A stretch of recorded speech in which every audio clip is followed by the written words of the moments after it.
Le FSBK se rendait sur le circuit de Lénon pour la troisième étape de la saison. On commence avec le Super Sport 600 et la nouvelle pole position de Valentin Devise. Dès le premier tour, le numéro 24 Mathieu Gregorio prend les commandes de la course. S'installe un beau duel entre les deux Yamaha qui nous tient en haleine jusqu'au dernier tour. Johan Gimbert, bloqué dans le premier virage de la course, remonte en 5e position et termine second au Challenger. Derrière, Loïc Arbel peine à tenir le rythme suite à de mauvais réglages, une erreur de pilotage et Enzo de la Vega prend l'avantage sur le numéro 85. Loïc Arbel passe la ligne d'arrivée 4e, devancé par Enzo de la Vega. À mi-course, Valentin Devise reprend l'avantage et se défend des attaques portées par le pilote Tech Solutions. C'est finalement l'Albigeois qui s'impose devant Mathieu Gregorio, 2e et premier challenger.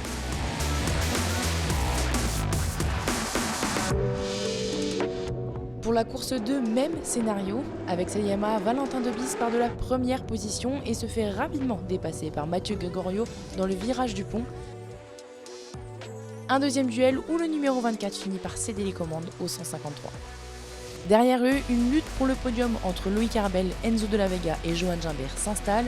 La course est interrompue par drapeau rouge suite à l'accident entre Hugo Robert et Corentin Grenon. Comme le matin, Johan Gimbert termine alors 5e, précédé par Loïc Arbel. Sur la 3e marche du podium, on retrouve Enzo de la Vega. Mathieu Gregorio, premier en catégorie Challenger, s'incline face à Valentin Devise, qui conserve la tête du classement avec 38 points d'avance. Les noms voient Martin Renaudin partir de la pole position, sa première en Superbike. Malheureusement, Kenny Forêt ne prend pas le départ de la course suite à un problème mécanique pendant le tour de chauffe. Le numéro 5, Alan Tescher, mène les premiers tours, mais Valentin Devise prend l'avantage jusqu'à sa chute dans le virage du pont. S'ensuit une lutte pour la victoire entre le 75 Martin Renaudin et le 41 Mathieu Ginès qui finit par prendre la tête de la course. Valentin Suchet passe le drapeau à damier 5e, précédé d'Alan Tescher 4e.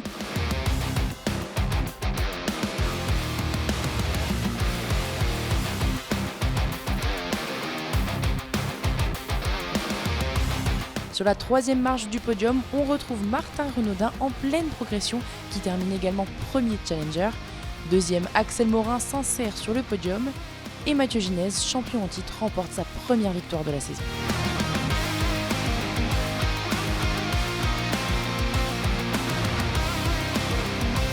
Et c'est une deuxième pole position pour le pilote moto NGP Addict Martin Renaudin.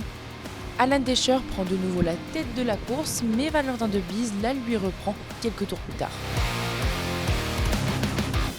A noter la belle remontée du 78 Kenny Forêt, parti dernier suite à son problème en course 1, il termine 8e. Devant, une bataille à 4 pour le podium est lancée entre Ginès, Renaudin, Tescher et Morin. Ce dernier, le numéro 89, passe à la ligne d'arrivée en 5e position. Au pied du podium, mais premier challenger, c'est Martin Renaudin.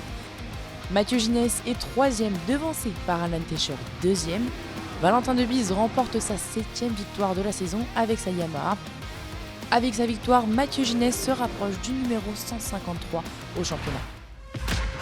La deuxième course des sidecars voit Périllan et Couchant mener une partie de la course, mais le duo termine finalement dernier de sa catégorie. Dans la catégorie F2, ce sont Palaker et Sessuti qui s'imposent. En F600, Le Bail et Le Vau terminent sur la 3e marche du podium. Devant, le duo Vinet est 2e. Et avec leur Yamaha, le père et le fils Peugeot s'imposent sur le circuit de Lénon. Et ce même duo mène par ailleurs leur championnat juste devant les anciens leaders Perilla et Cochin. Place à l'OGP, en NSF 250, Jules Perceau profite de sa pole position et réalise un bon envol. Evan Boxberger, longuement 2e, monte finalement sur la 3e marche du podium derrière Lorenzo Guyot. Jules Perceau, lui, gagne la course dans sa catégorie. En pré-moto 3, Mathias Rossani, qui partait dernier suite à sa chute en qualification, fait sensation avec une belle remontée pour terminer 3e. Après une bataille pour la victoire, c'est Henri Mignot qui s'impose devant Célestin Mazzi, 2e. Et à 6 tours de la fin, le drapeau rouge est sorti suite à une lourde chute de Matteo Roman, divisant par 2 les points marqués. Dans la catégorie NSF 250 pour la course numéro 2, les positions ont changé entre les 3 hommes de tête. Avec son numéro 84, Lorenzo Guillot termine 3ème. Jules Verceau, lui, manque de 3 dixièmes la victoire remportée par Evan Boxberger.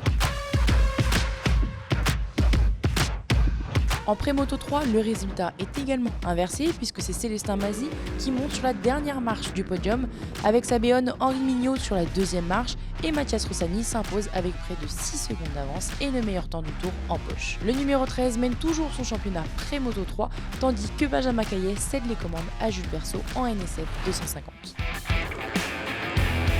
Les Super Sport 300 d'Evan Plédou, Dorian Joulin et Justine Pédemonde se sont battus pour le podium. Et c'est finalement le 92 d'Evan Plédou qui termine 3ème. Devant lui, c'est Dorian Joulin. Et enfin, Enzo Damani qui remporte la course 1 avec une petite avance et le meilleur temps.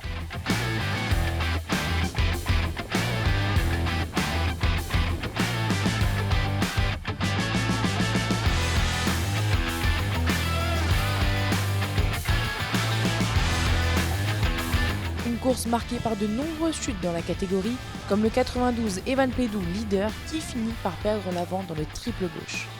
À 5 tours de la fin, le drapeau rouge clôture les hostilités suite à la chute de Lucie Boudessol. C'est donc sur sa Yamaha dotée du numéro 26 que Dorian Joulin marque les points de la 3ème place.